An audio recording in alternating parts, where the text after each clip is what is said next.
क्या हो अगर कलयुग में भगवान जगन्नाथ एक दिन अचानक अपने मंदिर से बाहर निकलकर किसी साधारण इंसान के घर रहने लगे।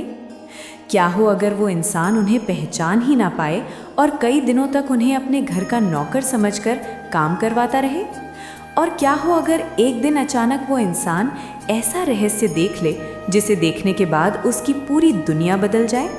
आज की कथा कलयुग की है और इस कथा का रहस्य धीरे धीरे खुलता है, इसलिए इस दिव्य कथा को अंत तक अवश्य देखिएगा। कलयुग का समय था। पुरी का जगन्नाथ मंदिर हमेशा की तरह भक्तों से भरा हुआ था।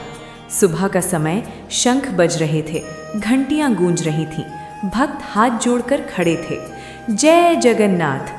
लेकिन उसी समय मंदिर के गर्भगृह में भगवान जगन्नाथ की विशाल आंखों में एक अजीब सी चमक दिखाई दी, जैसे उन्होंने किसी की पुकार सुन ली हो। और सच में पुरी से बहुत दूर एक छोटे से गांव में एक व्यक्ति रो रहा था।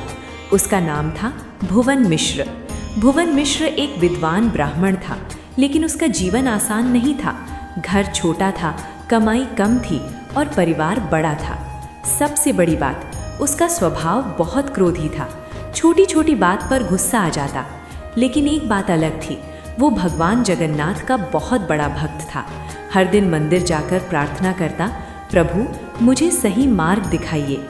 एक दिन भुवन मिश्र मंदिर से लौट रहा था। रास्ते में उसने भगवान से कहा, प्रभु जीवन बहुत कठिन हो गया है, काश कोई ऐसा व्यक्ति मिल जाए जो घर के कामों में मेरी मदद कर दे। उसे क्या पता था, उसकी ये प्रार्थना सीधे भगवान जगन्नाथ तक पहुंच चुकी थी। उस रात गांव में हल्की बारिश हो रही थी। भुवन मिश्र अपने घर के बाहर खड़ा था। तभी उसने देखा दूर से एक युवक उसकी ओर आ रहा है। साधारण कपड़े, कंधे पर पोटली, चेहरे पर शांत मुस्कान। वो युवक उसके सामने आकर रुका। क्या मुझे यहाँ काम मिल सकता है? भुवन मिश्र ने उसे ऊपर से नीचे तक देखा। तुम क्या काम कर सकते हो? युवक बोला, जो भी सेवा मिले। भुवन मिश्र ने सोचा, शायद भगवान ने मेरी सुन ली।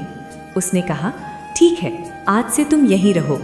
उस युवक ने अपना नाम बताया, जग्गू, और उसी दिन से वो भुवन मिश्र के घर रहने लगा। जग्गू बहुत शांत स्वभाव का था।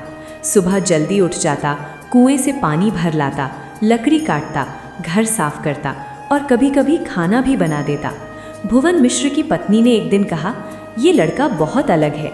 भुवन मिश्र बोला, हाँ, लेकिन थोड़ा धीमा है, क्योंकि जग्गू कभी जल्दी नहीं करता था, हर काम बड़े धैर्य से करता।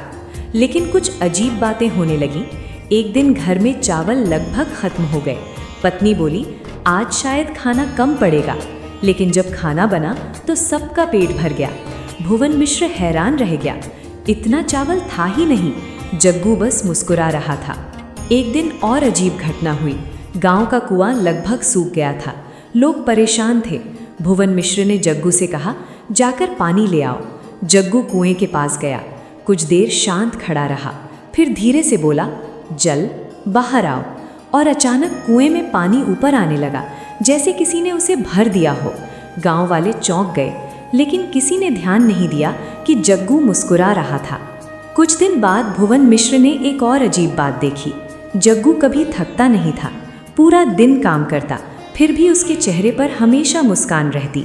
एक दिन भुवन मिश्र गुस्से में बोला, तुम इतने शांत क्यों रहते हो? जग्गू मुस्कुराया, क्योंकि गुस्से से कुछ अच्छा नहीं होता। भुवन मिश्र चिढ़ गया, मुझे मत सिखाओ। लेकिन असली रहस्य अभी सामने नहीं आया था। एक रात भुवन मिश्र की नींद खुल गई। उसने देखा जग्गू घर में नहीं है।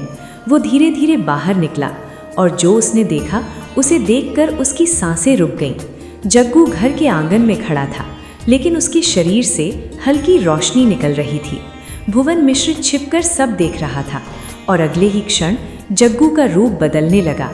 उसकी आंखें विशाल हो गईं और वहां प्रकट हुए स्वयं भगवान जगन्नाथ। भुवन मिश्र के हाथ कांपने लगे। वो जमीन पर गिर पड़ा। प्रभु, मैं सपना तो नहीं देख रहा? जगन्नाथ जी मुस्कुराए, नहीं भुवन, ये सपना नहीं है, लेकिन याद रखना, जो तुमने देखा है ये किसी को नहीं बताना। भुवन तुरंत बोला, प्रभु मैं वचन देता हूँ। जग्गू बोले, और याद रखना, अभी लीला पूरी नहीं हुई है। ये कहकर वे फिर से सामान्य हो गए, जैसे कुछ हुआ ही नहीं हो। सुबह हुई। गांव में हलचल थी। लोग कुएं के पास इकट्ठा थे, क्योंकि रात भर में कुआं पूरी तरह भर गया था, जबकि पिछले कई महीनों से उसमें पानी कम हो रहा था। एक आदमी बोला, ये कैसे हो गया? दूसरा बोला, शायद बारिश का पानी होगा। लेकिन एक बूढ़ा आदमी धीरे से बोला, नहीं, ये साधारण बात नहीं है। उधर भुवन मिश्र चुपचाप खड़े थे। उनके मन में तूफान चल रहा था। तो क्या सच में मेरे घर में भगवान जगन्नाथ रह रहे हैं? उन्होंने जग्गू की ओर देखा। जग्गू बिल्कुल सामान्य थे। वो लकड़ी काट रहे थे, जैसे उसे कुछ पता ही ना हो। दिन बीतते गए, लेकिन भुवन मिश्र के मन में अब एक अजीब सा डर था। कहीं वो गलती न कर दें, कहीं वो भगवान को नाराज न कर दें। लेकिन उनकी एक आदत अभी भी बाकी थी, क्रोध। एक दिन घर में अनाज खत्म हो गया। भुवन मिश्र परेशान हो गए। उन्होंने जग्गू को बुलाया, जाकर बाजार से चावल ले आओ। जग्गू मुस्कुराकर बोले, अभी ले आता हूँ। लेकिन बाजार बहुत दूर था। शाम तक वो वापस नहीं आए। भुवन मिश्र गुस्से से भर गए। ये लड़का हमेशा देर करता है। जैसे ही जग्गू वापस आए, भुवन मिश्र चिल्ला उठे, इतनी देर क्यों लगा दी? जग्गू शांत रहे। रास्ते में एक भूखा आदमी मिला था, उसे खाना देना पड़ा। भुवन और गुस्सा हो गए, हमारे घर में खुद अनाज नहीं है और तुम दूसरों को बांट रहे हो। जग्गू बस मुस्कुराते रहे। उसी समय गांव में एक खबर फैल गई। पास के जंगल से एक जंगली हाथी गांव में आ गया था। लोग डर गए, बच्चे घरों में छिप गए, मवेशी भागने लगे। गांव में अफरा तफरी मच गई। भुवन मिश्र बाहर आए। उन्होंने देखा, विशाल हाथी गांव के बीचों बीच खड़ा है। लोग चिल्ला रहे थे, भागो। लेकिन उसी समय जग्गू धीरे धीरे आगे बढ़े। भुवन चिल्लाए, रुको, वहां मत जाओ। लेकिन जग्गू नहीं रुके। वो हाथी के सामने जाकर खड़े हो गए। सारा गांव सांस रोक कर देख रहा था। जग्गू ने बस अपना हाथ उठाया और धीरे से कहा, शांत हो जाओ। अचानक हाथी की सांसें धीमी होने लगी। उसका क्रोध कम होने लगा। कुछ क्षण बाद वो धीरे धीरे मुड़ा और जंगल की ओर वापस चला गया। पूरा गांव स्तब्ध रह गया। एक आदमी बोला, ये कैसे हुआ? दूसरा बोला, ये तो चमत्कार है। भुवन मिश्र का दिल जोर जोर से धड़कने लगा। उन्हें पिछली रात की बात याद आ गई। उन्हें पता था ये कोई साधारण इंसान नहीं, लेकिन उन्होंने वचन दिया था और वो वचन तोड़ नहीं सकते थे। उधर भुवन मिश्र चिल्लाए, रुको, वहां मत जाओ। लेकिन जग्गू शांत कदमों से आगे बढ़ते रहे। उनके चेहरे पर वही मुस्कान थी, जैसे उन्हें डर का नाम ही न पता हो। पूरा गांव सांस रोक कर देख रहा था। जग्गू उस विशाल सांड के सामने जाकर खड़े हो गए। सांड ने जोर से फुनकार मारी। उसकी आंखें लाल हो गईं। लोगों ने सोचा, अब ये लड़का गया। लेकिन अगले ही क्षण जग्गू ने बस अपना हाथ उठाया और बहुत शांत स्वर में बोले, शांत हो जाओ। अचानक सांड की सांसें धीमी होने लगी। उसका क्रोध कम होने लगा। कुछ क्षण बाद वो धीरे धीरे मुड़ा और जंगल की ओर वापस चला गया। पूरा गांव स्तब्ध रह गया। एक आदमी बोला, ये कैसे हुआ? दूसरा बोला, ये तो चमत्कार है। भुवन मिश्र का दिल जोर जोर से धड़कने लगा। उन्हें पिछली रात की बात याद आ गई।